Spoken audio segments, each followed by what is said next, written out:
அண்மை செய்தி 40,000 வாக்கு வித்தியாசத்தில் திமுகவுடைய வேட்பாளர் முன்னிலை பெற்று வருகிறார். அன்னியூர் சிவா 69,856 வாக்குகளும், பாமக வேட்பாளர் 30,421 வாக்குகளும், அபிநயா 5,918 வாக்குகளும் பெற்று அடுத்தடுத்த இடங்களில் இருக்கிறார்கள். எனினும் வாக்கு வித்தியாசம் அதிக அளவில் இருக்கக்கூடிய சூழ்நிலையை பார்க்கின்றோம். காலையிலிருந்து வாக்கு எண்ணிக்கையினுடைய நிலவரங்களை பார்த்து வருகிறோம். இதில் 40,000 வாக்குகள் வித்தியாசத்தில் திமுக வேட்பாளர் அன்னியூர் சிவா முன்னிலை பெற்று வருகிறார்.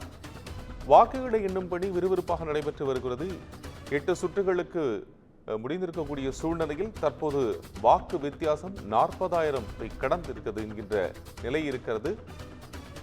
திமுகவுடைய வேட்பாளர், நாம் தமிழர் கட்சியுடைய வேட்பாளர், பாட்டாளி மக்கள் கட்சியுடைய வேட்பாளர்கள் முதல் 3 இடங்களில் இருக்கிறார்கள். இந்த சூழ்நிலையில் திமுக வேட்பாளருக்கும் அடுத்ததாக இருக்கக்கூடிய பாட்டாளி மக்கள் கட்சியுடைய வேட்பாளருக்குமான வித்தியாசம், வாக்கு வித்தியாசம் 40,000 தாண்டி இருக்கிறது. இது பார்க்கின்றோம் திரையில்.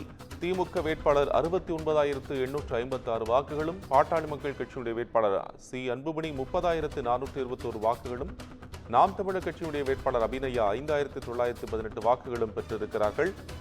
சற்று முன்னதாக முதலமைச்சர் மு.க. ஸ்டாலின் இந்த கொண்டாட்டத்தை முன்னிலை பெற்று வரக்கூடிய நிலவரத்தை லட்டு இனிப்புகள் வழங்கி கொண்டாடியிருந்ததை பார்த்தோம். அதற்கு முன்னதாக RS பாரதி அவர்கள் செய்தியாளர் சந்திப்பின் போதும் கூட இதை குறிப்பிட்டு வெற்றி என்று குறிப்பிட்டு பேசியிருந்ததை பார்த்தோம். இடைத்தேர்தலுக்கான வாக்கு எண்ணிக்கை விறுவிறுப்பாக நடைபெற்று வருகிறது. ஆனால் வாக்கு வித்தியாசம் அதிகரித்திருக்கிறது.